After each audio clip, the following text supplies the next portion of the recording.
Here we are, 20 minutes late because this computer suddenly decided to do some kind of update, and right when we were gonna go on. we couldn't get it. We couldn't get it to work because, of course, when these procedures start, it's very difficult to stop them. But we are finally on the air, 20 minutes past the hour. Welcome wherever you are around the world. This is an important episode of Exploring the Illuminati Occult, part 43. 43. Let's hope it's a good one. Actually, this is going to be a very good one and a very important one, to say the least.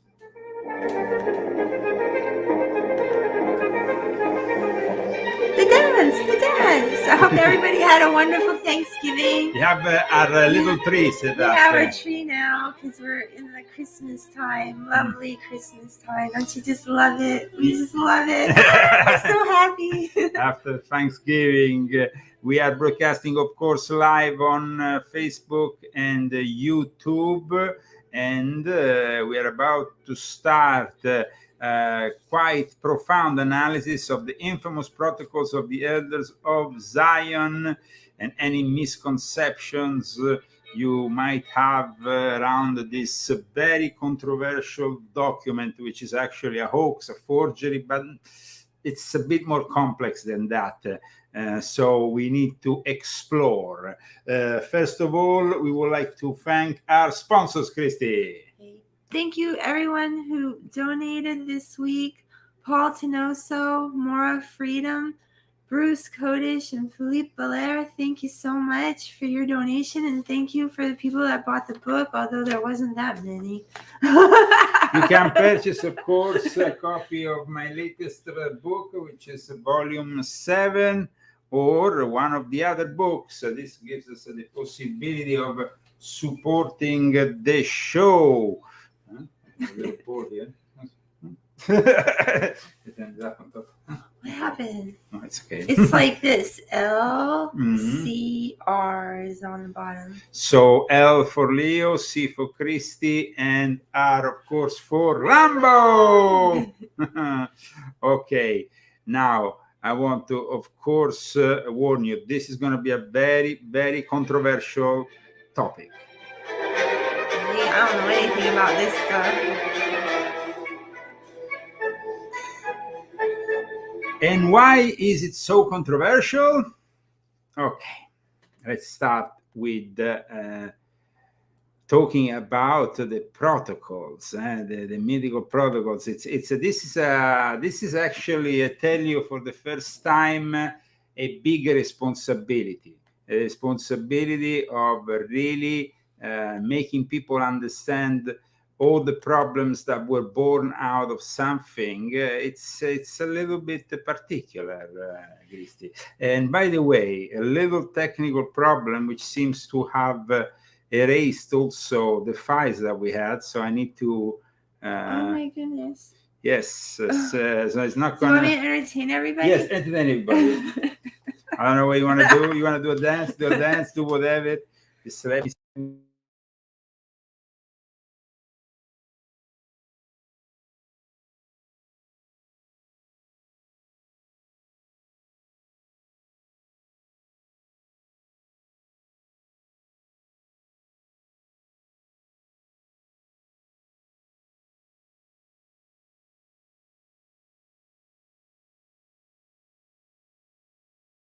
Second. Now no sound. Okay, now there is sound. Okay, you can continue, Christy. Maybe just the last couple of sentences, if you can repeat them. The volume, you will have to wait a second. Patience, my friends, because we are having some really unusual technical problems. Probably because you're talking about this important subject. Yes, so no, and it's never happened before. So let me sort it out in a second.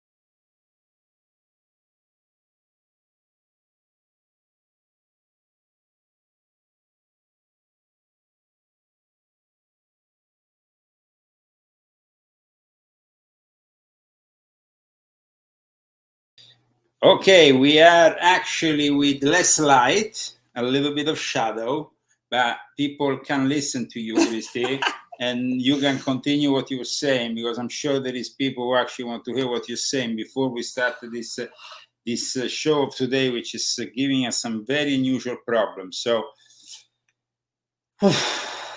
Well, this has never happened before, that No. you had so many problems with your No. computer. no, and it's I not want only to talk one. about this. It's not only one computer; it's two computers. So it's like things are I think screwing it's up. sabotage. It's screwing up on multiple levels on various computers. We have two Apples here, and it's just never happened before. But just give us a little bit of time, and we will manage to sort all Everybody's this out. patient, so it's fine. So you can take it from where you were.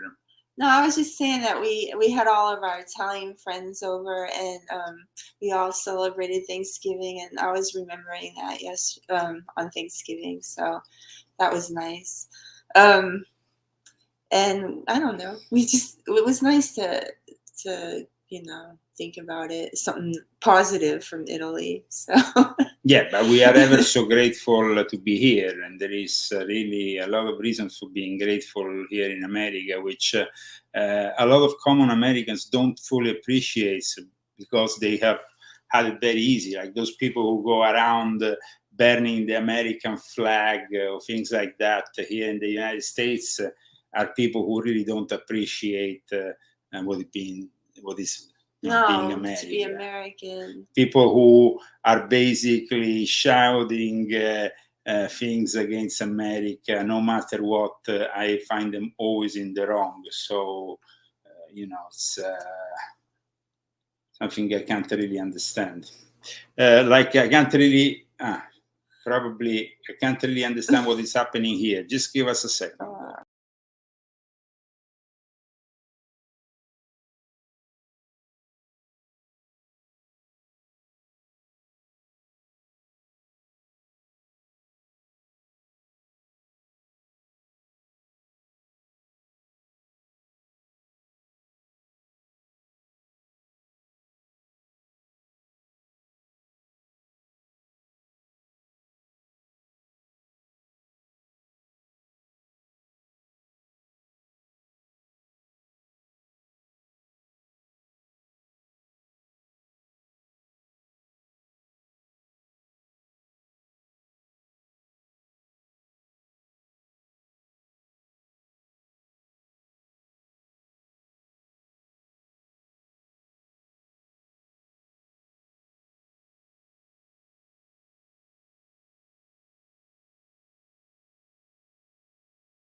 Talk about Christy. Let's go on the show. Let's do it. I don't know, guys. It's just like not working out. Not working out technically. We don't really want to cancel, because there has been a lot of work put in this show. We also want to thank the sponsors that have made it possible. But the technical side is, for some reason today, it's really giving us a very, very hard time. And I don't know what to say. I mean, we can, of course, start discussing the subject, but to do it here with the lights that are just like seems like bizarre. I mean that. How long have we been doing this show? This never happened. And then you do this important show, and look what happens. Yeah.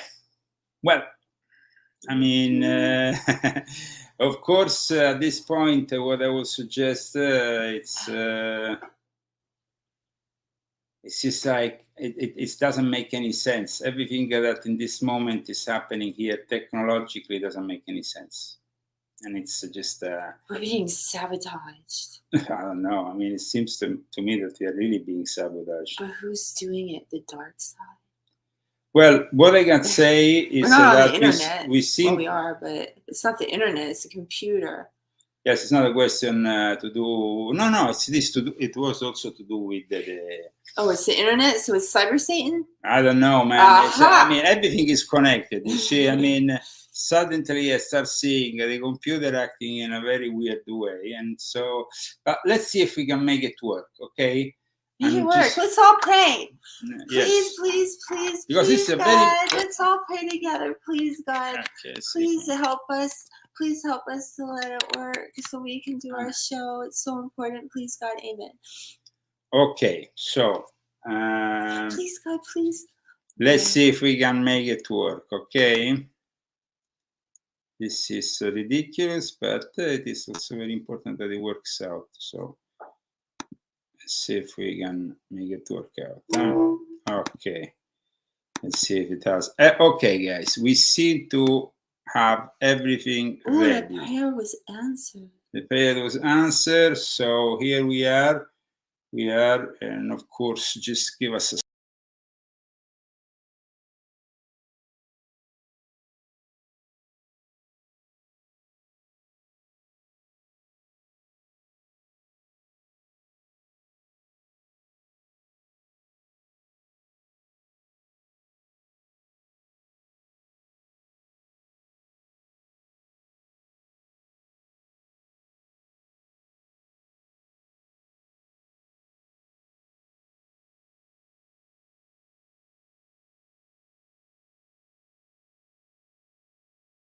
Okay, so here we are. We will never understand why all this happened, but let's start. Better later than never. Today, I think that maybe what happened was, you said if there was an external intervention, that weird update that somehow triggered this whole thing, you see? It was not a real... Kathy, are you watching this? She hates updates.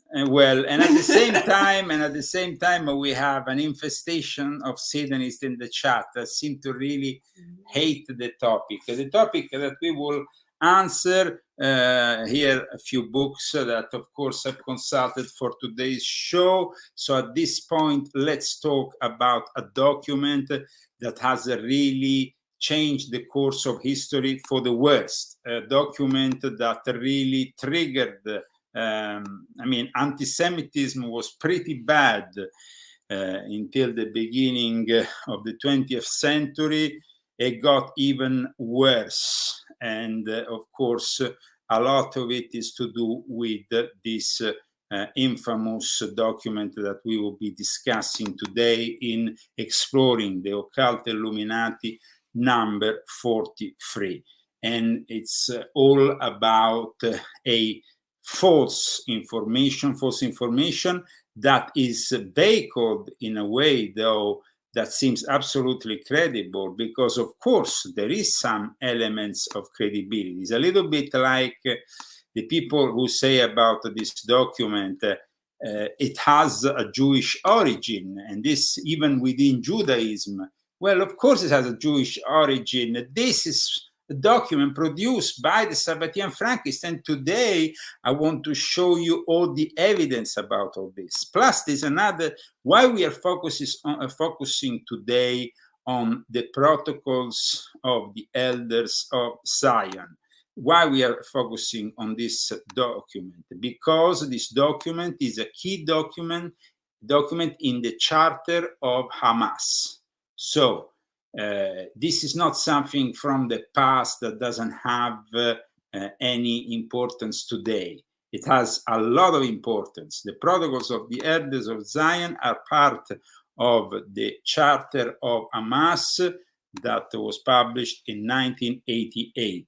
And Hamas basically, and I'm quoting in their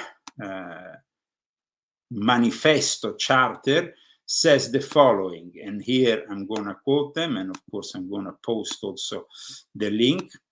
So I'm going to show you why it's so important to debunk, but not to debunk, to explain more than to debunk, because like I said, this is not really a forgery.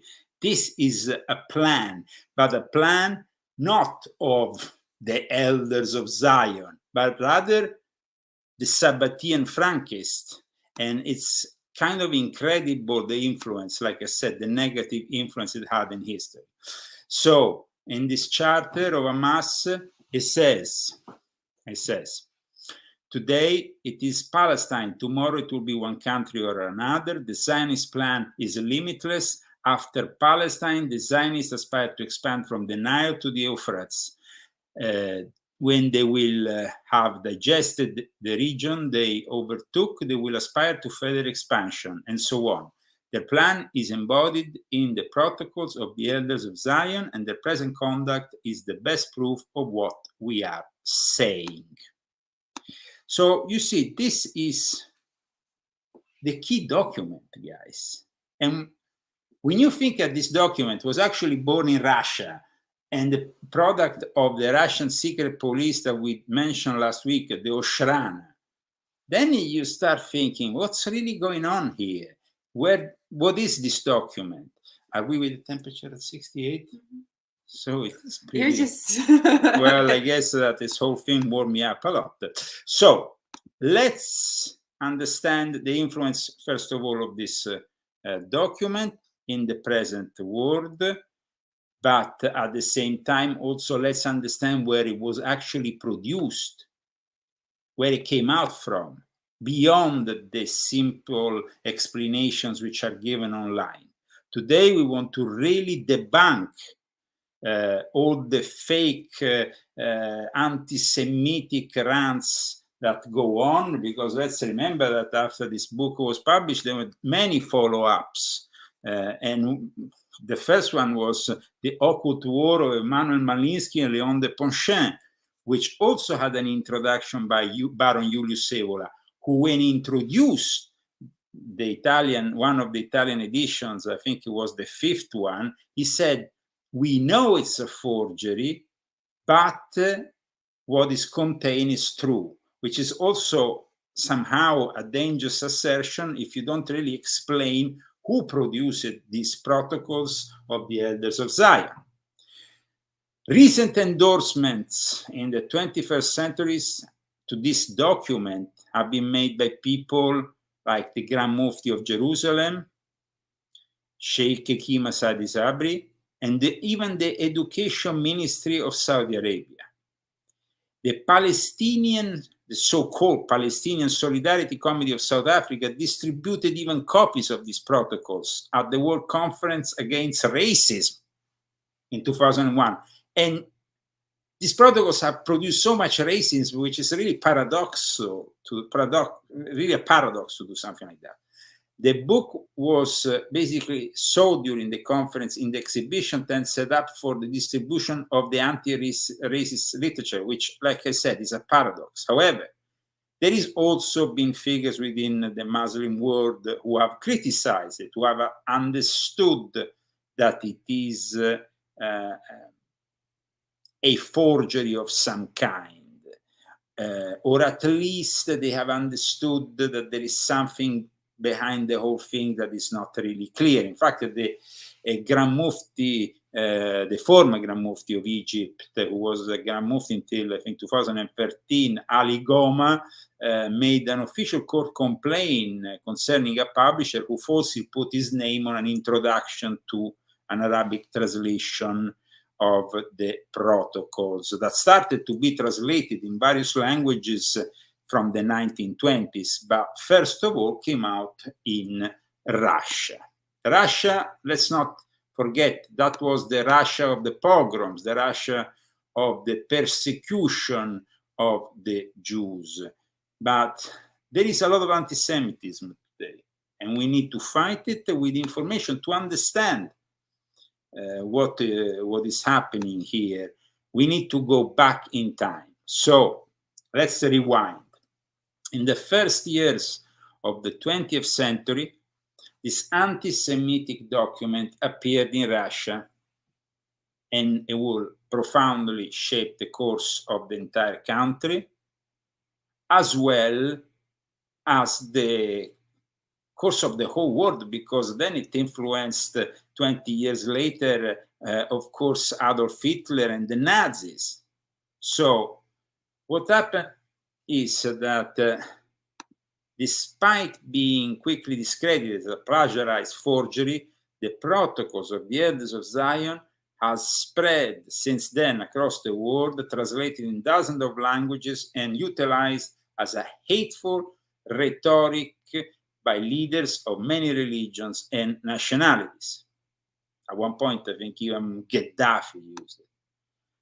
While the effects of the document were felt internationally, because this is a document that was cited in the Mein Kampf of Adolf Hitler. This is a document that was given to the Nazi youth to study. This is a document that definitely amplified, even before in Russia, the pogroms that started in 1903, 1904 were more deadly ones for the Russians. So it amplified the hate 1,000,000% towards the Jewish people. So we need to understand what this document was saying. But when you will understand also where it comes from, you will be shocked. And there will be even people who are Jewish who will be shocked, because today I want to really dig deep and give you the names, the lodges, and the places where this forgery was devised before it was then given in the hands of the Shrana, the Russian secret police, the intelligence of back then, and then amplified because, of course, we are talking about a Russian court that was living in uncertainty, a Russian court that was threatened by the future communists that failed in 1905 but will eventually win in 1917 and eliminate the whole imperial Russian family. So here there is also people who are trying to defend themselves. But the notorious protocols of the Land Elders of Zion, that is the whole title, is a forgery that was created in a Masonic lodge. And so we need to understand that the name of the lodge, the people involved, it's too simple to just fall into the trap of the Judeo-Masonic conspiracy. Guys, I'm Leo Zagami. I have been exposing the New World Order, all these secret societies, the Sabbatean Frankists, as well as the Jesuits. And I'm not somebody who doesn't like a conspiracy. I enjoy actually digging deep and analyzing. And myself, at times, unfortunately, I fall into the traps of the conspiracy when it was done on myself, by others. Yeah. Who conspired maybe against me. But here we are in front of a document that basically served for Hitler. It became like a warrant for genocide. It is in the charter of Hamas, and it needs to be analyzed in a serious way so we can finally stop this rising anti-Semitic attitude. Guys, really, I'm talking to all the conservatives who are following me. How you can be demonstrating with people who are the people who made basically 9/11, because there was, of course, people within the government responsible. Like probably there is people even within the Israeli government or the Israeli intelligence that might have a certain degree of responsibility because, of course, they are connected to the Sabbatean Frankists. So we need to understand things. The protocols basically is loosely based on a book that came out prior of course, to the protocols, and became the inspiration. Let's say it was plagiarized. It wasn't an inspiration. It was completely plagiarized, just changing a few things. The original book was from a guy called Maurice Joly. Maurice Joly was himself a Jew. The people in this story are actually Jewish people. He was a protege of a guy called Crémieux. Crémieux is a very powerful individual in our story. A guy who could really represent, if one didn't know this guy is a Sabbatean, and there is evidence. I'm not talking about just this guy is a Sabbatean, this guy is a Sabbatean, without proof. We are giving evidence here today. So the protocols were eventually published in 1905 by a guy called Professor Sergei Nilus, an official of the Department of Foreign Relations in Moscow. He was, of course, fed this by the Oshrana. Nilus later claimed in 1917 to have learned from authoritative sources that the protocols were a strategic plan presented by Theodor Herzl, which we have discussed in prior episode of what we are doing here every week, which is trying to dig deep in exploring the Illuminati. And he claimed to have received his copy in 1901. An acquaintance of his who assured him it was a faithful translation of the original documents. But, you know, it doesn't really convince. There is a lot of anomalies. In any case, when Victor Marsden, a Russian correspondent for the London Morning Post, first translated these protocols into English in 1920, they were widely accepted as genuine, but only for a year. Until the year after, in August 1921, the Times of London published an article by Philip Graves, who claimed to have determined that the protocols were plagiarized from a work of 1864 by Maurice Joly, titled Dialogue in Hell Between Machiavelli and Montesquieu.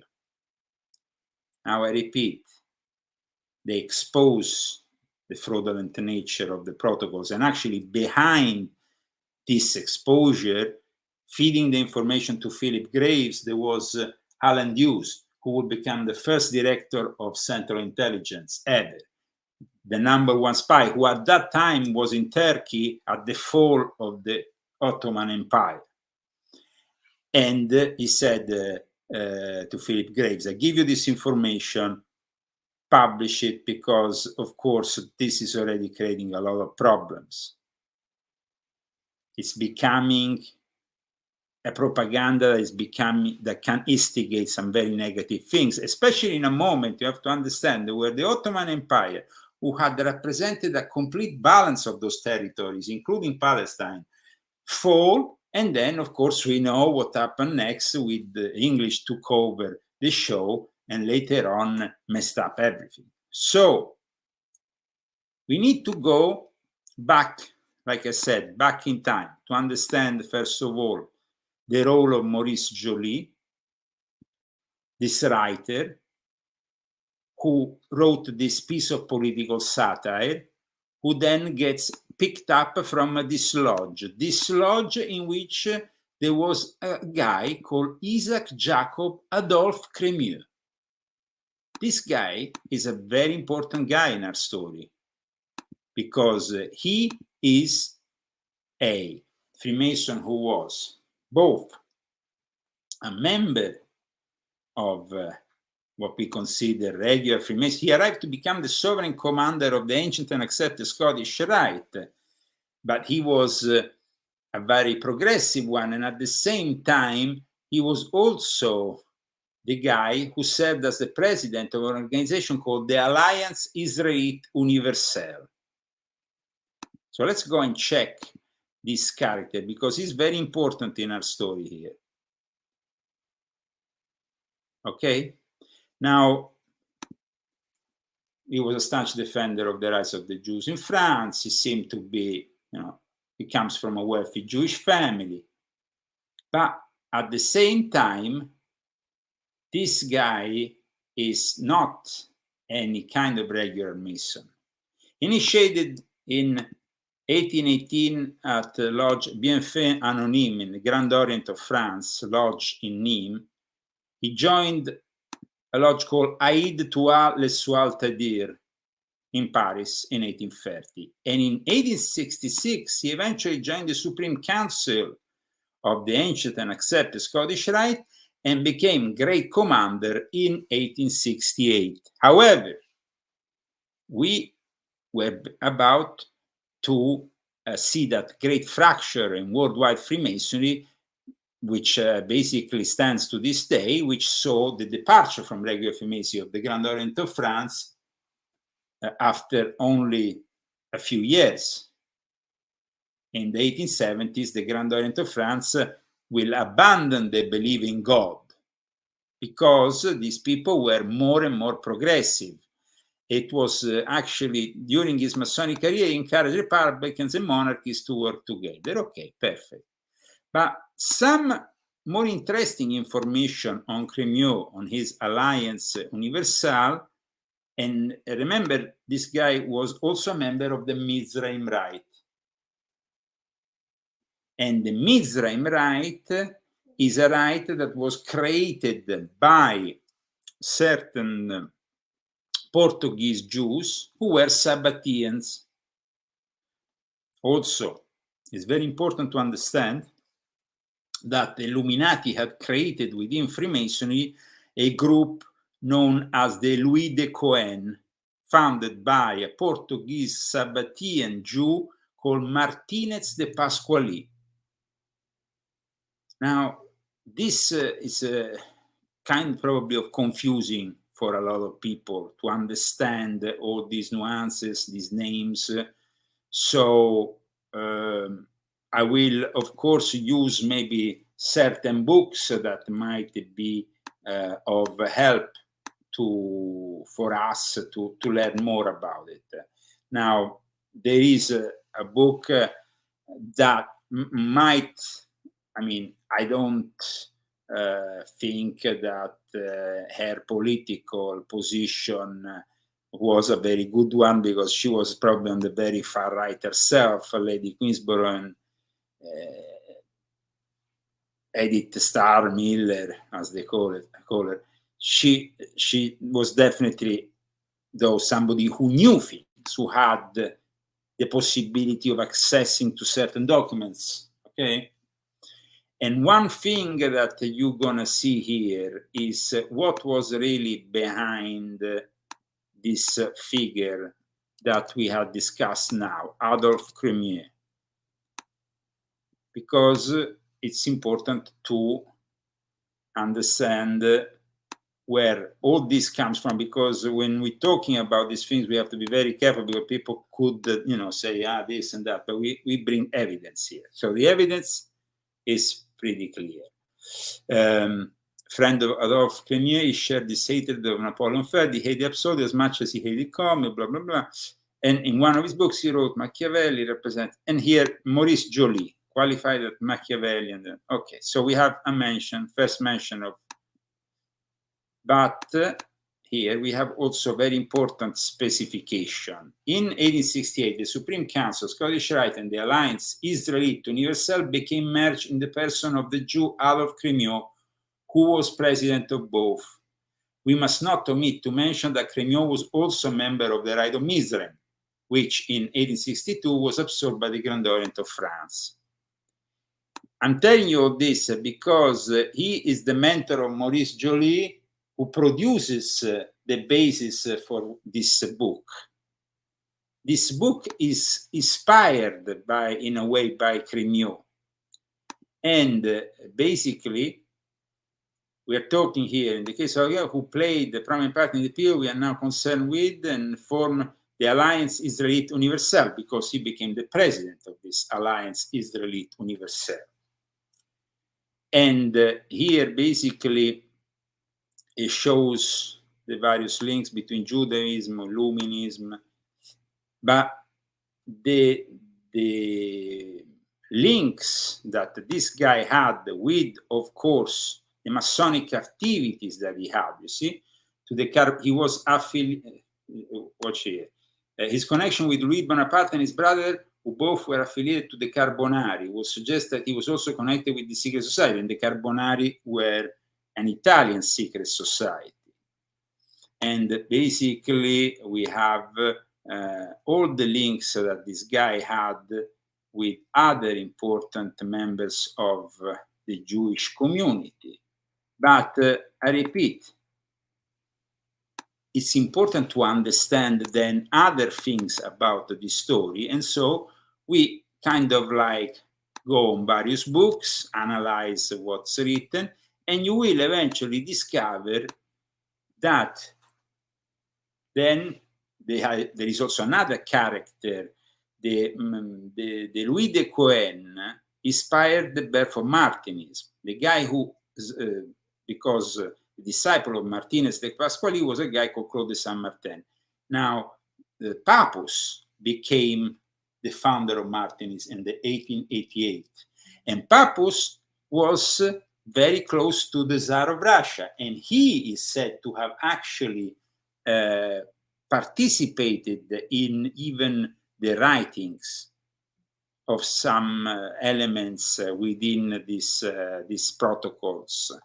So Papus was, of course, in France, and the guy who is often accused of being the creator of these protocols of the Elders of Zion is actually the head of the Oshrana of that time, a guy called Pieter Rakojowski. And he apparently is said to be the, here we are.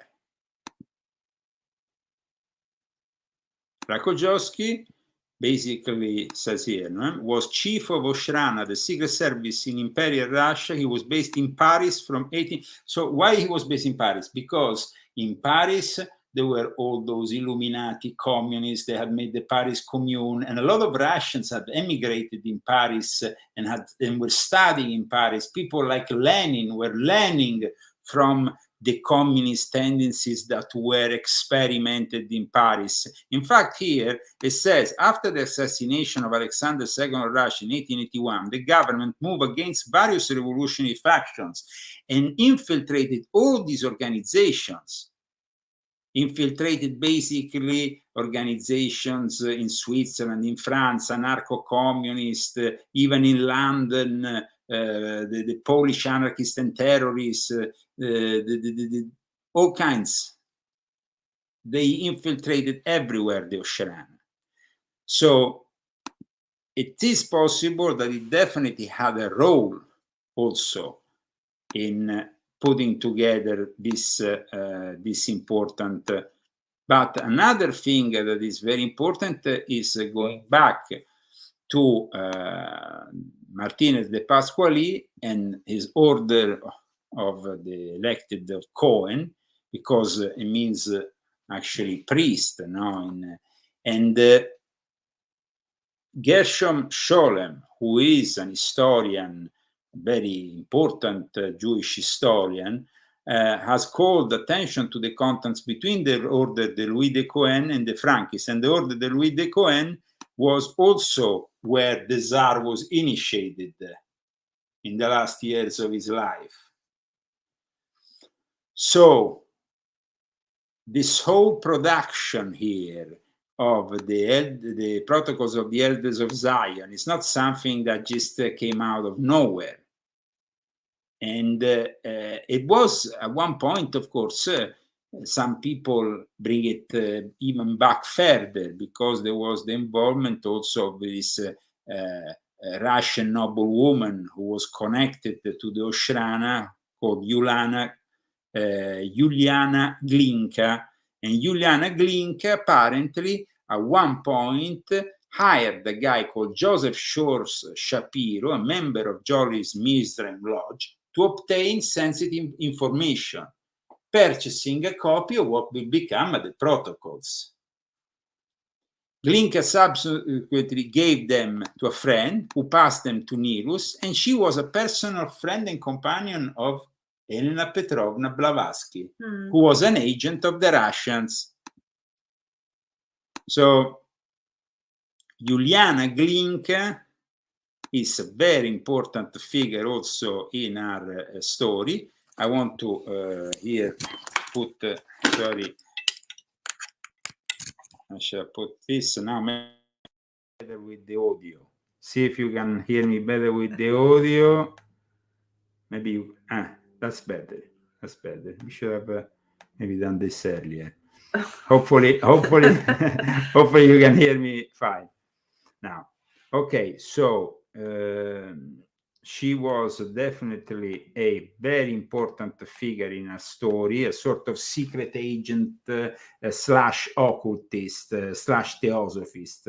And in fact, if you go on her Wikipedia, it actually is quite clear. Juliana Dmitrievna Glinka, 1844-1918, was a Russian occultist who became associated with theosophy and claims of a Jewish conspiracy.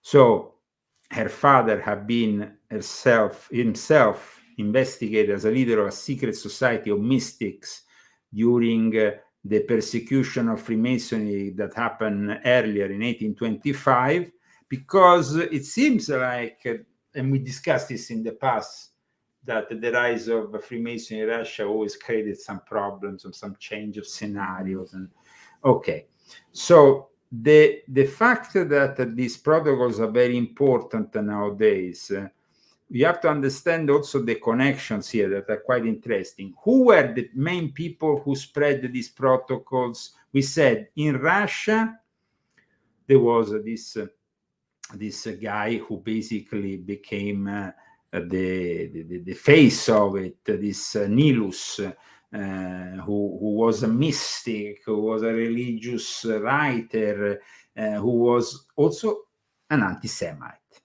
And so Sergei Nilus was the guy that the Illuminati and also the Oshrana, basically the Russian secret police, used instrumentally to publish this. So I mean, the character pretty far out. No?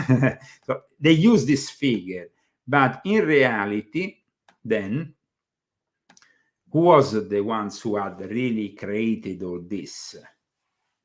Because, like I said, a protege of Kremlin, who himself was the founder of an important Jewish organization that preceded, however, Theodor Herzl and what happened later on. But this was a guy who was the sovereign commander, like I said, a very important figure. But then you have another guy who is very important in a story that we already encountered before when we talked about the occult roots of Nazism. He's the founder of the Germanen Orden, Theodor Fritsch. Theodor Fritsch basically is the guy who founds the Germanen Orden. The Germanen Orden will have a lodge in Bavaria, the Thule Gesellschaft, who will initiate Adolf Hitler and who will basically instruct them also on the occult side of things and the use of the swastika, of course. This guy is anti-Semitic publisher, journalist, who picked up and translated in German these protocols and published them in 1922. And you can imagine, with the support of a guy who was the Grand Master of the Germanen Orden, in fact, here you can see he was definitely a very important a member after of the SA and the founder, political activities here, Germanen Orden. The Germanen Orden basically is the one that will help very much the right. I mean, without the Germanen Orden, I don't think we would have had probably Nazism. I mean, it is the Munich Lodge of the Germanen Order, Ballbatter, when it was formally dedicated on August 1918, was given the cover name the Thule Society, which is known chiefly as the organization that sponsored the Deutsche Albert Party, which was later transformed by Adolf Hitler in the National Socialist German Party, German Nazi Party. So here we're talking about the very foundations. So guys, to actually today go against the Jewish people and what Israel stands today for. I'm not saying that Israel is a perfect nation. Actually, we discussed it, and for this reason, you should go back to the Exploring the Illuminati, in which we evidence the Sabbatean Frankist infiltration, the basis, the labor Zionism that was denounced also by important people, and Rabbi Antelman also said many interesting things, but also Barry Kamish. We are trying here to, of course, explain things, because when you know that there is all this very strong occult connotation, we also have a reoccurring presence, though, in all this, the Theosophical Society. It's always the same people. It's always the same people. It's always the same people. And also then you have Martinism, which is connected with the same people, because Martinism and Papus, and then and then the Gnostic Church that gets started, the Neo-Gnostic Church that gets started also in 1888, because Papus starts Martinism in 1888, but also the new Gnostic Church with Doniel, with his spiritist sciences, which we discussed in the Theosophical headquarters in France. But the people, in the end, we have to admit that the people are always the same. So you see how it's all interconnected here. Yeah. It's all interconnected. And there was definitely a very strong connection between, always historically, between the Russians and the French aristocracy, and hanging out in Paris, and basically the occult orders, and being involved with all these occult activities between France and Russia. There was always this exchange, you know? So let's go back a second to the Islamic context. Now, we discussed the rise of nationalism. I mean, the moment in which there was no more Ottoman Empire, the moment in which the British had basically given their okay, and then eventually in 1948 there was the foundation of the State of Israel. That was the moment in which Freemasonry in the Middle East ended. There was a complete decline, at least. I mean, there is still, I mean, the Kingdom of Jordan, the Hashemites, they have always been involved in Freemasonry, and the same can be said. I mean, Lebanon is the only place where Freemasonry is practiced in the Middle East, because in the rise and fall of Middle Eastern Freemasonry, definitely the protocols had their role. So the Freemasons are behind it. No, but the crazy thing is that the Freemasons of the Mizraim, because then let's remember, guys, that the Mizraim becomes then with the Memphis and Mizraim. That's what I did. But then the Memphis and Mizraim become one, right? They are put together, okay? But the thing is that the Memphis in particular, the Mizraim in particular, like we showed today, was connected to Isaac Jacob Adolf Crémieux, who was definitely a very important figure. And we can also say that without these fringe Egyptian Masonic rites, they will, and also the Martinists, they will not have been the support for bringing out these protocols. But at the same time, then the crazy thing is that a few decades later, it's like a backlash from it. It comes back to haunt the Freemasons, because then that creation that was made by the Freemasons comes back to haunt them in the Middle East, and it's used against them. In 2001-2002, Arab Radio and Television produced a 30-part television miniseries entitled Horseman Without a Horse, starring prominent Egyptian actor Mohammed Sobi. Now, I went in Egypt in 2003, and everybody was still talking about it. So, I mean, it was pretty incredible. It was like it was happening right then, because this was a dramatization of the protocols. Oh yeah. On TV. It was a TV series. 30-part television miniseries. Yeah. Oh. The United States and Israel, of course, criticized Egypt for airing the program. But in the meantime, the Syrian television produced another TV series in 2003, which was also based on the protocols. And Syrian national television declined to air the program, though, in the end. So they kind of like got back to their senses.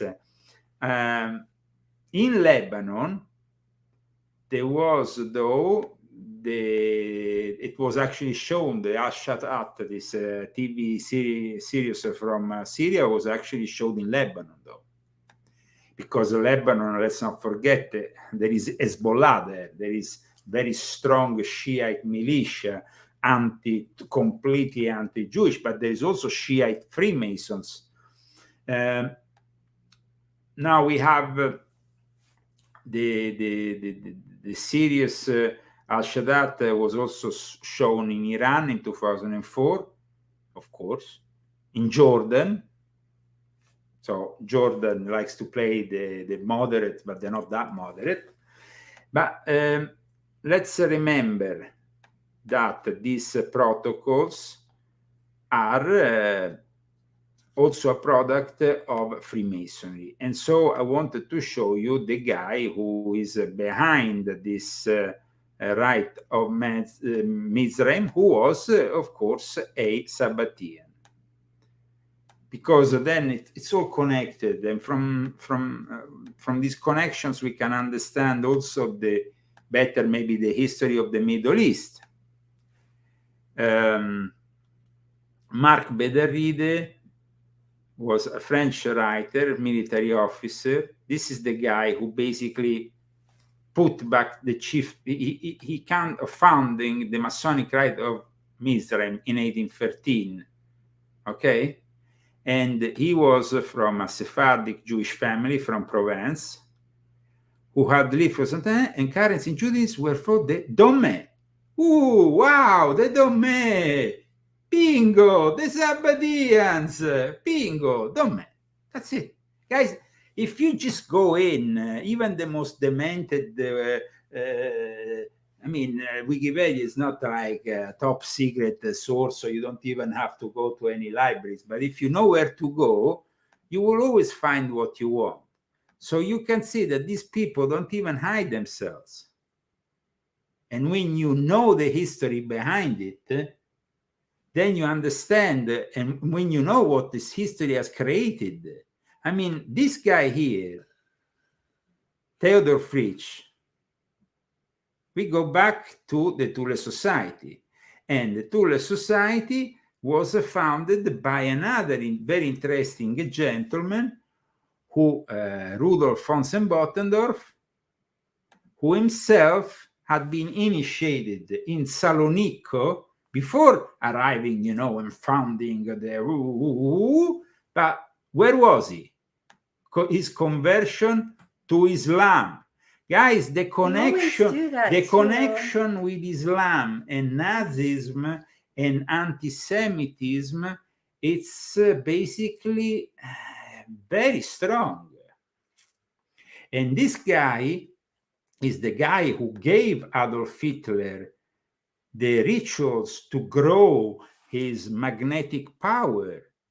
It was those Sufi rituals that basically, these rituals that were given to... Because somebody must have threw some magic on him, because he was ugly. But he got this magnetic force by practicing these rituals, which are practiced with the Quran and certain surahs, that gave him this... It must have done something. And basically, he was channeling this immense amount of energy and demonic force within him without ever having something written. He will deliver the speech directly by channeling it from the demonic. That's so messed up. So, as you can see here, though, then Glauber killed himself at the end of World War II, yes, in Istanbul, kind of like, but all his story, he became an Ottoman citizen in 1911. This guy was from Germany, yeah?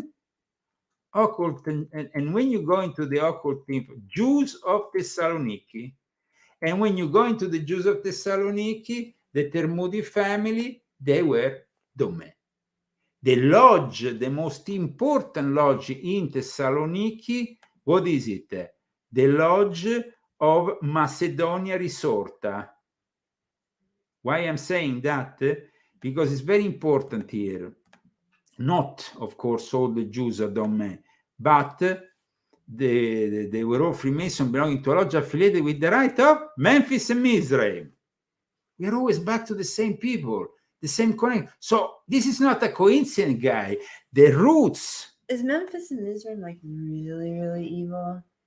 It's not a question of really, really evil. It's a question that it puts together the people that have the most extreme esoteric ideas, and it was definitely instrumental for the Sabbateans, Frankists, in spreading their own thing. Because I studied a lot the Sabbatean Frank, especially the Sabbatean, because the Frankists are simply a reflection of the Sabbatean movement. If you study the Sabbatean movement, you know that they wanted to create these so-called sub-centers which they will control, but not necessarily ideologically. They could also think completely opposite one from the other, as long as they will control them. That is really what the Sabbateans have done within Judaism. So you see how stupid, guys, is this demented anti-Semitism that then brings us, brings us people who are reported to have some incredible scoop about Freemasonry. And they go into the Masonic lodge and they have never seen anything. I mean, me and Christy watched these rituals that Adam was making these articles on, picked up from this guy who basically infiltrated this Masonic lodge, and then everybody, the Talmudic, this and that. But when I saw the rituals, I mean, yeah, the usual rituals, guys. I mean, nothing incredible. It's the usual Masonic rituals. Isn't it for like the Master Mason? Okay, let's make it very clear that this ritual was made also by George Washington. These are the rituals of Freemasonry. Of course, you can have slight variations in the rituals, this and that. But I mean, I saw this exposure of these Masonic rites. By the way, there is actually an investigation taking place in the Grand Lodge of Arizona, which I've been made acquainted with, that they are trying to discover, of course, who this guy who made this filming is. Now, I am not the one to talk about, I did things like filming, not in lodges, because sincerely, I never thought that filming in lodge was that interesting. There was never anything that was, no? I'm not on the screen. Okay. But Christy knows these rituals. Okay, they might be done slightly differently from one version and the other, but I mean, guys, okay, let's make it very clear. There is patriots in the Grand Lodge of Arizona that definitely don't deserve this kind of exposure. I personally think that they are good people actually in Arizona. On the contrary of the Grand Lodge of California, which is infiltrated left, right, and center by leftist, OTO, Muslims of all kinds and shapes. and Satanist, of course. The Grand Lodge of Arizona seems to me a little bit more serious. So I'm a little bit concerned with I mean, why don't they go and expose the people in the lodges in California? I mean, which they really deserve. I mean, I went into the lodge here, I found a drag queen in Palm Springs. So, I mean, that is what happens in Palm Springs. Never went back, of course. But this is the letter that was sent out by the Grand Master about this journalist or somebody who has posted on social media videos of a ritual. I don't find these rituals to be like... What were they saying that it was? Like, what was the report? I mean, okay. Let's see how Adam interpreted these rituals now. But it kind of brings us back to really that moment in which it's like, okay, they are bizarre rituals. Yes, of course, fine. They are bizarre rituals. But are they harming somebody? Is this a ritual where they are sacrificing something? No, absolutely not. Are they being silly? Well, everybody's free to be silly if they want. I mean, they might, but to actually think that they are exposing the ancient Talmudic teachings and all this, guys, get a grip. Okay, the birth and rebirth of Hiram Abiff could be also the allegory of the death of Jesus. In fact, in some rites of Freemasonry, it's interpreted also in that way. Yeah. I mean, this is the ritual and how they commented on it in one of the articles on InfoWars, Adam Salazar, which I also know personally, but I think that this whole thing about shocking evidence, ancient Talmudic teachings, and hidden expose, I mean, guys, well, why don't you go to the OTO and film some serious stuff, or go to the Temple of Set, or go to the Church of Satan, or go to a million other groups that do much more far out stuff. I mean, when you are filming the Bohemian Grove, the people at the Bohemian Club going at the Grove and doing that like Alex did, I mean, that was something that was really shocking for everybody. And it was actually, yes, a mocking sacrifice and all that, but actually it was, apart from the fact that it is something that is not open to everybody. Freemasonry, guys, is a little more than a social club these days. Maybe because people, they're so, they don't really know about the Freemasons, and they just, they don't know, they don't have all the history. And so then they don't know what the rituals are. And so then when somebody says it's this, and they don't know anything, then they just accept that because they really don't know about the ritual because they haven't seen it. Yeah, I mean, of course, the ritual is kept secret. Because they want to surprise the candidate with all the various things that it is. Does it surprise you once you went through it? It was just, I mean, it was one thing and then another and then another, and then I was done. And it was just, it wasn't very, I've had more interesting moments watching my TV shows than I do with your Masonic thing. Like, I would rather watch. Okay, I'm not even going to say it. I'm not going to say it. I'm not going to say it. But anyway, I didn't really think it was very interesting. I just didn't think, for all the hype, there's really nothing to it. I mean. No, but okay, let's do this. Freemasonry is abused for many other things. I mean, you can use a lot of Freemasonry in an improper way, like the mafia does, and like those groups in Sicily, the ones that I was involved with in Italy. Yeah. That is serious stuff, okay? And definitely you can abuse this system very easily if you want, because, you know, it's a system dedicated to secrecy and all that, and this continuous search for secrecy can be also misinterpreted. And also, there has been actually a reason for criticism, because Freemasonry has at times let the people from these hideous sects like the OTO in, other groups in, and they're taking over the show. They're transforming it in a much more occultistic thing, that even more occultistic than it is.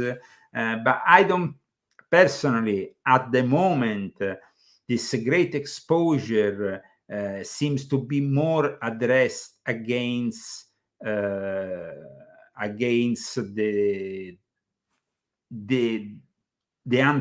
it's like functioning as another anti-Semitic thing. Yeah. Because when you say I mean, somebody says, have you got Stockholm syndrome? Of what? Sorry. The Masons, I'm no longer active in Freemasonry. I am not either. Yeah, okay. I'm not a Freemason. But one thing I can, after being in Freemasonry, getting the 33 degree, being part of the Supreme Council of Romania, being part of Freemasonry for many decades, I can tell you that of course there is corruption, but the corruption is not in the ritual per se. The ritual per se, it's just another ritual. It's not a dark ritual. There is no evocation of dark forces, at least in the first 3 degrees. Then, of course, if you go into the Memphis and Mizraim, that's another thing. And that's why it's interesting to see that the basis for the protocols, it comes from that environment of the Memphis and Mizraim that have always been the more fringe one. Think about the fact that it was actually a charter of the Memphis and Mizraim, of the ancient and primitive rite of John Yarker, that gave birth to the OTO. So the Egyptian fringe Masonic rites have been always a cradle of occultists that also, I mean, and also have been the favorite vehicle for both the Jesuits. The Jesuits mostly focus on the ancient and accepted Scottish rite, and the Sabbatean Frankists mostly focus on the Memphis and Mizraim and on Martinism, by controlling the Louis de Cohen, which is like the inner circle of the Martinists. So this is it. I mean, this is what we are discussing here. We know that, of course, you have the average Freemason who is mostly a guy just going to another club, like the Rotary Club. But then you have people who bring it to another level. So today we are trying to make some distinction, because otherwise you create confusion. I mean, that lodge apparently, and I've taken personally, you know, I contacted my friends in the Grand Lodge of Arizona to know what was happening. Guys, you haven't exposed anything interesting, let me tell you. I mean, there is organizations that are really serious, and I mean, you want to go to a Masonic lodge where they do some dark shit, well, just go to Italy, but probably you will end up in a ditch or under a bridge, or maybe it's because it's the mafia, guys. That is called the mafia. Okay, let's make it plain and simple. The Mazzini's organization, La Giovane Italia, created basically the mafia. And not only Mazzini's Giovane Italia, Mazzini, and also all the various forms of Freemason, Garibaldi. And Garibaldi, who was Garibaldi? A grand hierophant of the United Rites of Memphis and Mizraim. So we're always back to this, and a great friend of Madame Blavatsky, who went to fight in Rome against the Vatican, which was trying to not let the unification of Italy happen, and so they had to break the wall, the Breccia di Porta Pia, and Madame Blavatsky was there with the gun, shooting, trying to get in. Wow. So we are trying, I repeat, to make clarity, to explain to people things, because today we started the show, and we started it by citing Hamas charter that includes the protocols of the elders of Zion. And so, do you want to be aligned with these people? That's fine. You are simply you are aligning yourself with the system. with what the system is providing for you.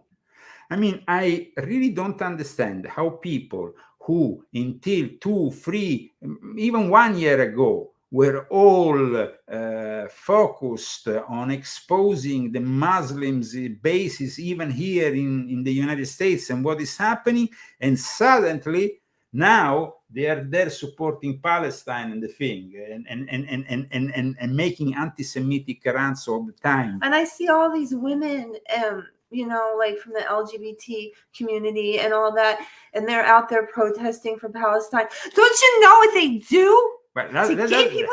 That is another paradox. I mean, I can understand that, okay, we have... And what they do to women? I mean, come on. But one thing is for sure, and it is that there is an alliance that needs to be exposed, but within a certain form of Freemasonry. And of course, even the Muslim world, the founder of the Muslim Brotherhood, but also other figures that we have analyzed recently, when we were discussing also these subjects last week at the end of the intelligence, the show on intelligence, on espionage, and I explained how the British intelligence worked very much with these figures. Garibaldi was a guy who was basically working for the Sabbatean Frankists, because you have to understand, he was a disciple of Theosophy also. Theosophy, Madame Blavatsky was herself a disciple of Max Theon, and Max Theon was a Sabbatean Frankist. I mean, these are direct links to the Sabbatean Frankists. Like, for example, the fact that the cousin of Jacob Frank has founded a group called the Asian Brethren, and that group eventually will influence also the birth of the Bohemian Club, something which I, as you know, I've exposed in volume 9 of my Confessions.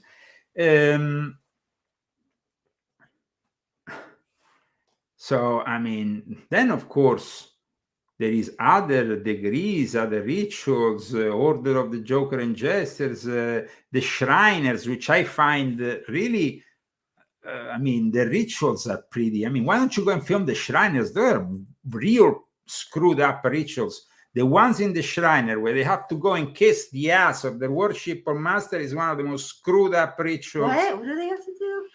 Well, really? I'm glad I didn't have to do that. No, I mean, it's pretty far out. But I think that there is a passage here of something that I would like you to read that might be interesting for today's episode.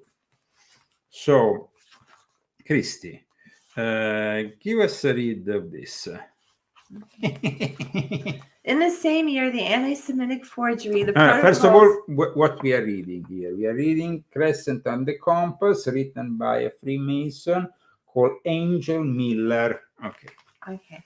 In the same year, the anti-Semitic forgery, the Protocols of the Elders of Zion, was published in serial form in Namya, the newspaper of the pro-Tsarist counter-revolutionary movement known as the Black Hundreds. The newspaper was edited by P.A. Khrushchevan, a militant anti-Semite who had already instigated a pogrom against Jews at Kishinev. 45 were killed, several hundred injured, and more than 1,000 Jewish homes and businesses destroyed. Consisting of 24 chapters, the protocol purports to be the minutes of a secret meeting of Zionists. Early believers in the text described its creation to the First Zionist Congress in Basel, Switzerland in 1897. Two European rabbis, Judah Alakai and Zvi Hirsch Kalischer, had proclaimed from the 1830s that Jews should return to the Holy Land in preparation for the return of the Messiah. Although the idea did not win popular support, societies known as Shovovei Zion, Lovers of Zion, were established throughout Russia by the 1870s. Following the assassination of Tsar Alexander II in March 1881, pogroms against Jews in Russia caused up to 2 million to leave. Most sought refuge in the U.S., others went to Palestine. Do you want me to continue? Yeah, continue. Russia was not the only Western nation hostile to its Jewish citizens. However, in 1894, Captain Alfred Dreyfus, a Jewish officer in the French army, was falsely accused of passing military secrets Here to we the go Germans. back to the Dreyfus affair, which we discussed when we discussed also Zionism, so that we can bypass because it's something. But here we can discuss instead how the protocols was originally exposed as a forgery by the Times of London in 1921. Okay. The protocols was exposed as a forgery by the Times of London in 1921 in a series of articles written by Philip Graves, the newspaper's Istanbul correspondent. Graves demonstrated that 2/3 of the text had been plagiarized from the Dialogue in Hell between Machiavelli and Montesquieu, written by a French lawyer by the name of Maurice Joly. And Maurice Joly, that we have discussed, this Jewish guy who was himself an adept of Crimeo, who was a sovereign commander of the ancient and accepted Scottish Rite, a member of the Memphis Mizraim, so a high-level Freemason, who was also president of the Israelite Alliance Universelle. And all this, of course, then inspired and brought together the original material that created the infamous protocols of the Elders of Zion. Of course, there shouldn't be any Islamophobia, there shouldn't be any anti-Semitism, but the problem here is, and I noticed this in my years close to Islam, that there is so much anti-Semitism that is just pushed daily by all their leaders. It's very difficult. There is, of course, moderate Islamic leaders, but they are a minority.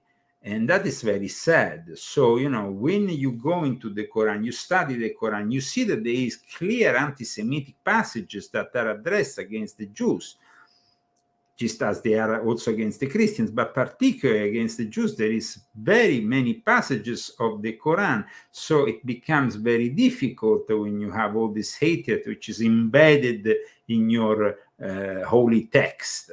You should at least view it in a way, maybe being a little bit more open to self-criticism, but that never happens in Islam because they never really had the opportunity that we had in Christianity to reform more and more the religion.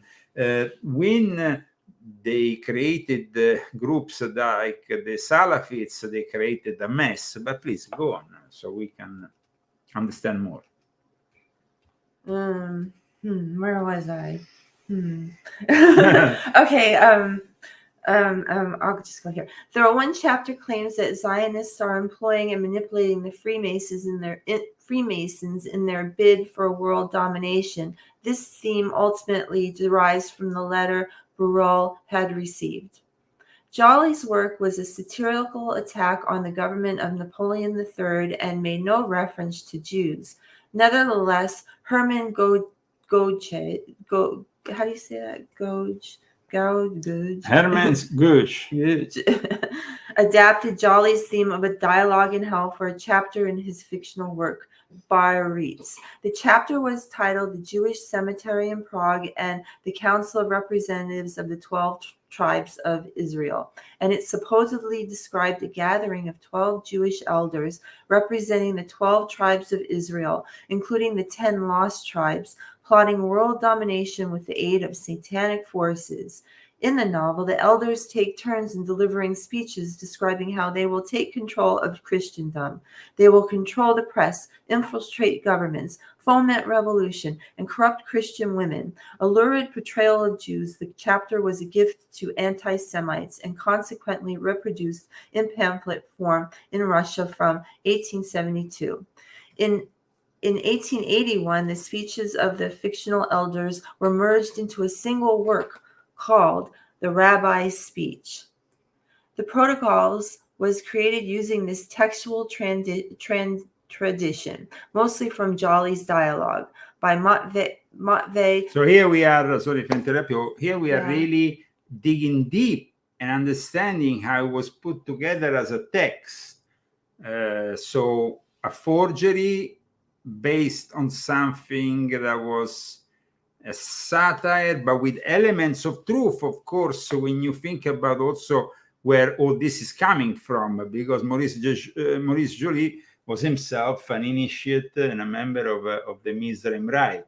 Yeah. So the intention was to shift the blame for Russia's trouble onto the Jews and to keep its population from embracing the possibility of a more egalitarian society. In 1905, as revolution was erupting, a mystic by the name of Sergei Alexandrovich Nihilus published the second edition of his autobiography, The Great in the Small, the Antichrist considered as an imminent political possibility, which included the protocols as an appendix. This was the first time the text had been printed into book form. Yeah, the first time it actually came into the Russian language. It was published in any language, really, published. It was published as an appendix to this other book. That was a book that was the described. Antichrist considered as an imminent political possibility. Yeah, and then the moment in which the moment in which then communism manifested, it was almost like his prophecy has come to life. In fact, after he was censored for the rest of his life in Russia after the communists raised to power. This version that has been used for all later editions included those in other languages. In the 1911 edition, Nihilus claimed to have acquired this text of a secret Jewish Freemasonic conspiracy from an acquaintance. He suggested that it was a translation from a French original stolen from a high-ranking Freemason at a meeting in France. In his 1917 edition, however, Nihilus claimed that the protocols had been read at the First Congress of the Jewish Nationalist Movement at Basel, Switzerland in 1897. But that is impossible, because we know that in the actual text of the protocols, they cite certain characters that only, certain things that happened only after. So we can clearly state that it was created between 1901, 1902, let's say 1902, 1903. That was the period in which it was actually formalizing its ultimate version, and probably also with the help of Papus, Gerard Dencus, the head of the Martinist.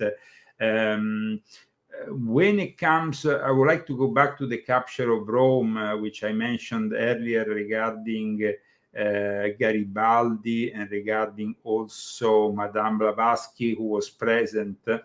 I would like to remind those people who, of course, we know that the Vatican is evil, but remember that at that time, the Pope was actually trying to outlaw Freemasonry, because Freemasonry had become so much involved with all these things.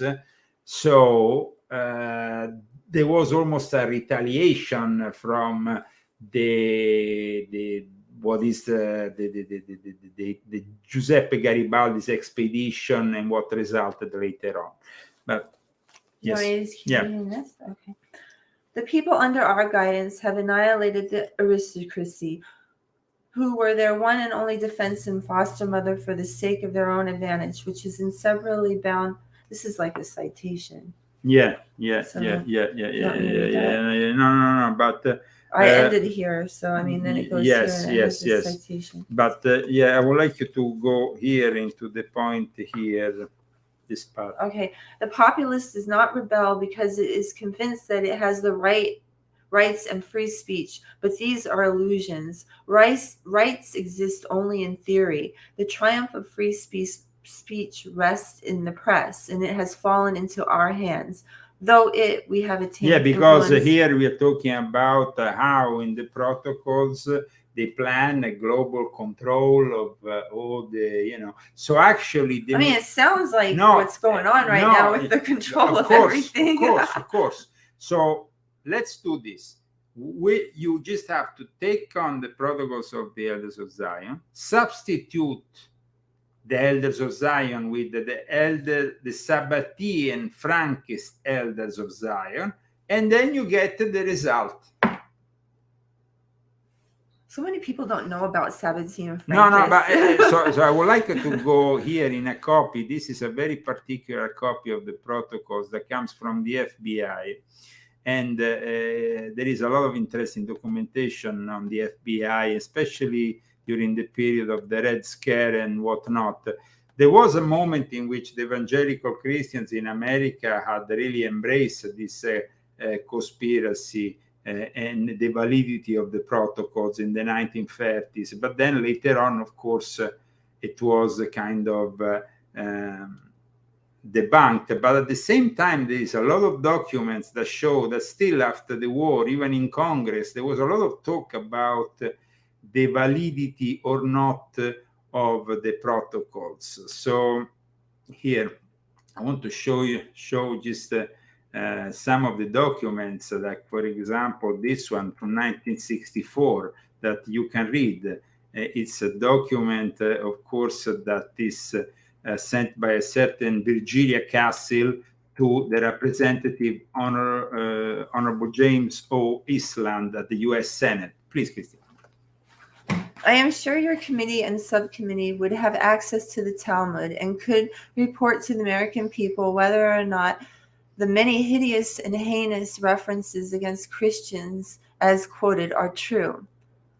Inasmuch as present world confusion and conflict seems to boil down to what protocol shall prevail, the Antichrist or the Christ spirit, I beg for your committee's research in the Jewish Talmud. So you see, the Jewish Talmud, aside from the protocols, become also protagonists of this whole thing. But let's remember that while Islam has never really reformed itself, Judaism has. Judaism is a relation in progress. It's a religion in progress, and a relation in progress with God, which, of course, here now I would like to move further because we don't have that much time left. But you can see, for example, J. Edgar Hoover saying, "Dear," we don't know the name, "your letter of December 19th has been received and the interest which prompted your communication is appreciated. In response to your inquiry, information contained in our files must be maintained as confidential in accordance with the regulation of the Department of Justice. I'm sure you will understand the reason for this policy." So they're replying to inquiries about the protocols of the design. But here it says, correspondence is not identifiable in both files. The Bureau is well aware of the protocols of the Elders of Zion, which has been described as a fabricated historic document by the Senate Committee on the Judiciary. This is considered to be a vicious hoax in an effort to set class against class and religion against religion in order to subvert the American system. Remember this, guys. Anti-Semitism, just as Islamophobia, of course, but remember that definitely we have a longer history with our Jewish cousins, as John Paul II used to call them for Christians, than we have with Islam. So it's very important here, this specification, the fact that these protocols set forth particulars of a scheme whereby Jewry attempts to dominate the entire world throughout political manipulation of the governments of the world. Both Kenneth Goff and Gerald K. Smith are individuals well known to the Bureau. So you see, there was a lot of talk about it, even as late as the 1960s, with replies, inquiries, and so on about these protocols. And some friends and I are reading with interest the protocols of Leonard, which you probably have read. Copies may have public Christian education. So the thing is, guys, now that we know that these protocols were created by the Sabbatean Frankists, to then create a whole mess here, because we have already said that Adolf Hitler was a product of the Sabbatean Frankists himself. So it all makes very much sense, which is all connected. So, okay, we have a guy who basically becomes the initiator of Adolf Hitler in the occult, Rudolf von Sembottentorf. How many coincidences there are that all these people are kind of manipulated? It's clear. It's clearly clear. So they create an enemy, and then they control the various factions, remember? So they want to even control the opposing factions if possible. They want to control all the factions of this thing. Wow. So we have the Sabbatean Frankists trying to control the Jewish narrative. With the arrival of Netanyahu in the last few years and the rise of the people from the various organizations who are also pushing for the reconstruction of the Third Temple and so on, then you have the opposition. The opposition, though, is the one that probably in a way is there, pacifist, celebrating, taking drugs at the rave, and then, boom, they arrive. Hamas kills them, and they are like the sacrificial victims of this whole situation. Okay? Triggering then this never-ending hate, war. And we didn't have enough of that already. Now, the Jesuits were some of the principal distributors of the protocols of the Elders of Zion, especially in the Middle East. They were behind a lot of that. The Jesuits have not wrote the protocols of Zion technically, but their agents did, because if you know the connections between the Martinists, and the Martinists sign themselves, the head of the Martinists, as SI, which means Superior Inconnu, but it also means Società Jesus, which is the company of Jesus, the Jesuits. So the Louis de Cohen functions as a trade union between the Sabbatean Frankists and the Jesuits, and the manipulation that constantly goes on in these situations is incredible.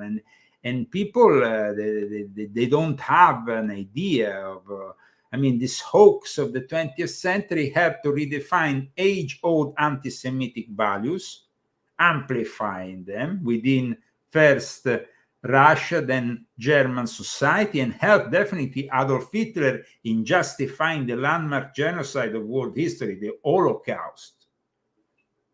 So it's not just they, of course,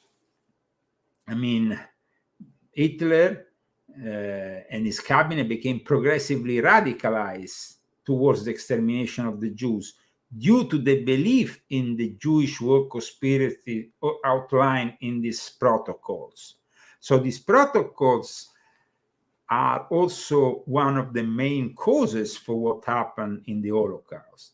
Denying the Holocaust, guys, today, like some people want to do, is absolutely insane, because the Holocaust is a sacrifice that the Illuminati and the people behind the scene, the Sabbatean Frankists and the Jesuits, did. It's an offering that they did so they could then facilitate, of course, also the acceptance for the Jewish state that became itself at times a part of this project that they had. But at the same time, Israel is now a reality which, compared to all the various other realities that surround in the Middle East, is a beautiful country. It's a country which produces, and a lot of people were forced, Jewish people were forced to go there because of the persecution, with the pogroms in Russia, the Holocaust, and of course what happened with the racial laws in Germany, then in Italy. This was persecution that eventually pushed the people down there. And to now say that they can't have their country is absolutely absurd. From the river to the sea is genocide and can't be accepted. This is important.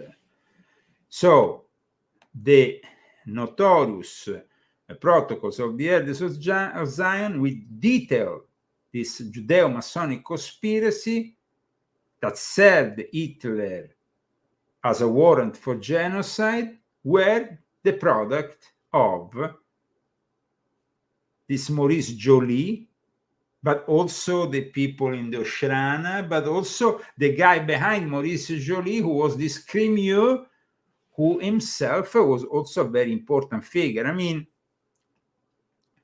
Joly, this guy, this Maurice Joly, is definitely a guy that needs to be analyzed further. You can't simply say, oh, you know, the thing is, when they debunk and they say that the protocols are false, they only say, oh, well, they're based on Maurice Joly book, the Dialogue of Montes in Hell, and blah, blah, blah. But they don't explain who Maurice Joly was and what he was doing. In the years between 1859 and 1869, a number of works appeared that were also starting to create that polemic against the Jews. Okay, and basically we had this happened after the revolutions of 1848, which were followed then by the activities of Mazzini, of the secret organization in Italy called the Carbonari, leading up to the creation of the Kingdom of Italy in 1861. Crémieux had been an admirer of Napoleon, and later became an intimate friend and a legal advisor to the Bonaparte family. So that whole thing about the dialogue in hell between Machiavelli and Montesquieu, which in part was an attack on the political ambitions of Napoleon III, who are represented by Machiavelli, who plots to rule the world, there was also something personal that Crémieux was trying to do within the family of Napoleon. Crémieux was also a friend of Victor Hugo, who had an extensive, who had a big association with the occult. And another important figure also is Bakunin. Bakunin is the founder of anarchy. All these Antifas, they are the sons of this terrorist of Bakunin, okay, who was a Freemason, who was initiated into Freemasonry in Florence and was connected, of course, with the Illuminati, who wrote in 1869 a book called Polemic Against the Jews, in which he referred to the Jews as the most formidable sect in Europe. Then there was another work from Jacques Crétineau that came out in 1859, which reproduced documents of the Alta Vendita. Alta Vendita is like the Grand Lodge of the Carbonari. The Carbonari, instead of calling themselves brothers, call themselves cousins. And the whole thing is based on this Alta Vendita, which is basically the Grand Lodge of the cousins who meet in this various, and all the And do they have carbonara? Well, the carbonara comes from the Carbonari. Yeah. The history, yes. Actually, they say it came from a restaurant in which there was these people from the Carbonari involved.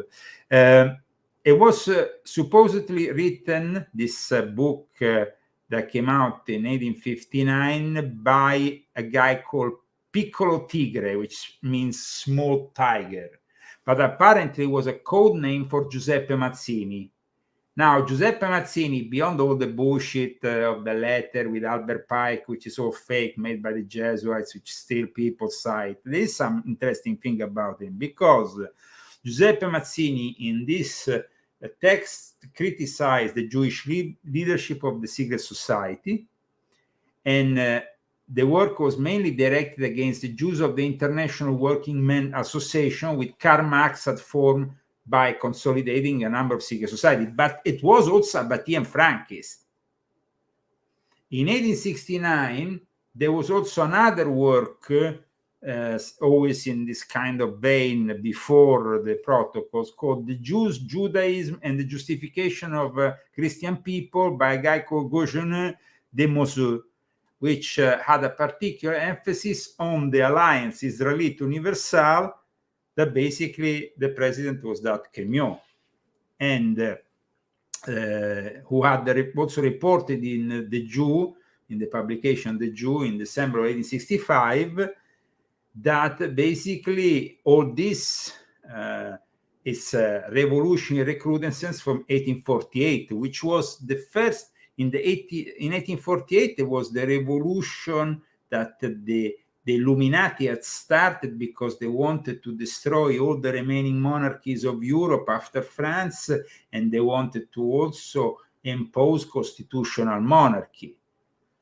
So most of the money for founding, of course, these things came from the Rothschild, the Montefiore, all this, the Hirsch, but we have to understand that there was also an American financier who financed the Albert Pike, for example, in the founding of the KKK. But sorry.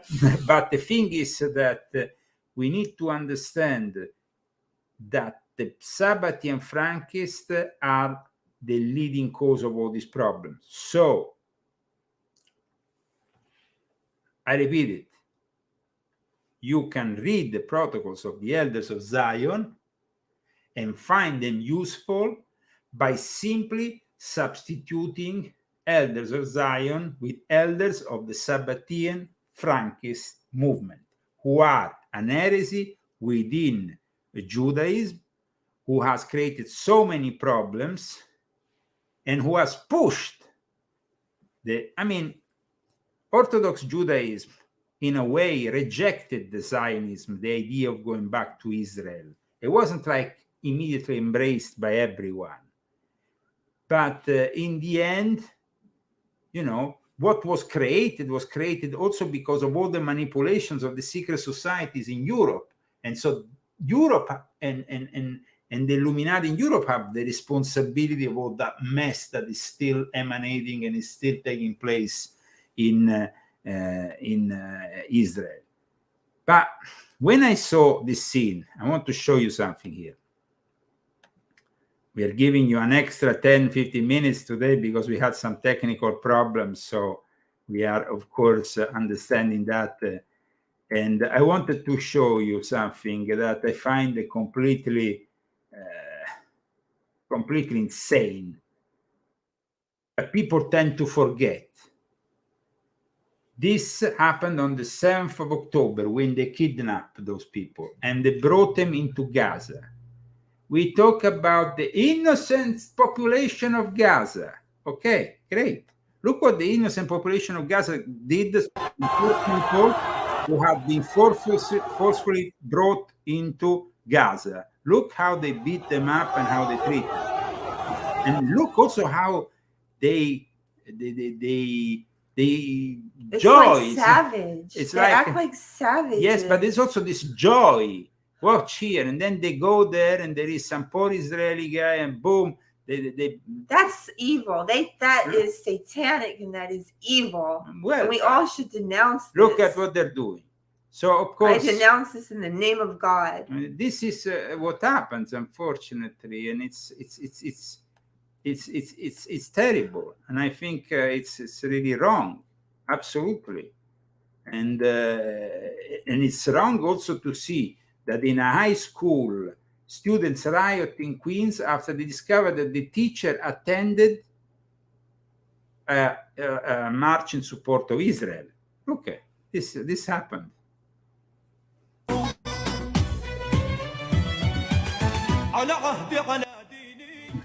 Watch what they're doing. Basically,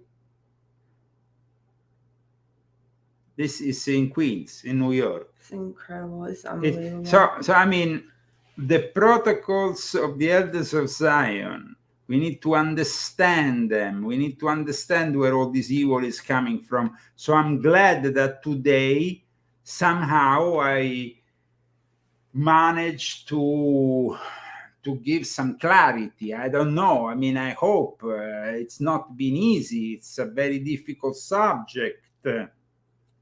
But I hope that this in some way will help understand more. Okay? Oh, I understand. So I didn't even know what that was. Huh? I didn't know what the protocols of Zion was. But you saw that the protocols of the elders of Zion are really at the root of all these problems that we have today. Yeah, no, I know, I understand. And so it's like a book, in this case, a very dangerous hoax or forgery, or however you want to define it, which has also elements of truth, of course, because it has to have elements of truth to be found attractive. But then at that point, you need to reinterpret it. So today, we brought you the clarity of a reinterpretation of the infamous protocols of the Elder of Zion, a book that actually even my friend Bruce told me some interesting things about this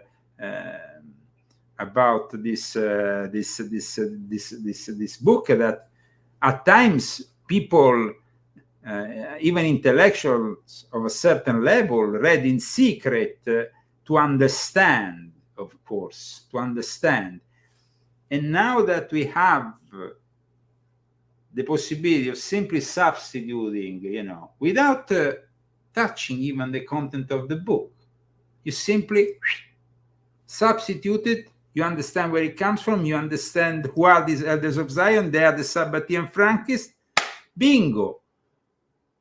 If you want to then continue though with their hate, because you say, well, they don't have the rights to exist, this, that, and all the other. Well, no, we don't follow you there. We don't follow you there. We don't follow you there because Israel, for us, has the right to exist. Thank you so much for tuning in today. Rambo is sleeping. Rambo is sleeping, so I guess that we don't want to disturb him. No? We don't want to disturb him. I think that today's show was probably well received by a lot of people who wanted to know more and understand more. So then at this point, we give you a blessing. We thank once again our sponsors, though. Christy, who were our sponsors today? Paul Tenoso, Maura Freedom, Bruce Kodish, and Philippe Valera. Thank you so much for your donations. If you want... Oh, I'm sorry. Margarizada Margarizada, I'm so sorry. I didn't write your name down because I thought I would remember it. So I have to say Margarizada twice. Margarizada. Okay. Sorry. Okay. So, some people would say, but how can we donate? Well, if you want to donate, you can do it by going on leozagami.com, and you will find there the links for GoFundMe and Cash App. But I'm also going to put it right now on the screen. This is our GoFundMe. We are no longer on PayPal. We have been banned, of course, from PayPal. We are no longer on Fundry, but we are on GoFundMe, and we are also on Cash App, that you can find the link at leozagami.com. Thank you so much. This was, I guess, a good show for those who really wanted to know, and God bless you all.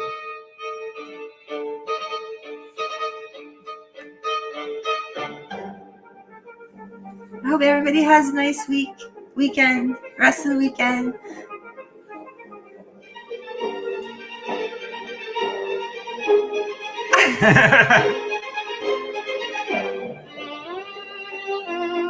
Shalom to all of you. Have a great week. And God bless you all. And God bless you. Remember, we understand the controversial nature of this show.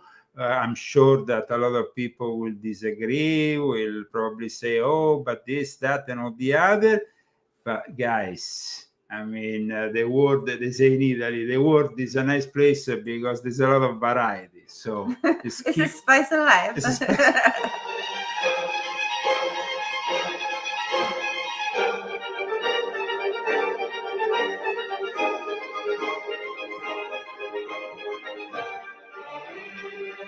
And from Palm Springs, California, that's all. Until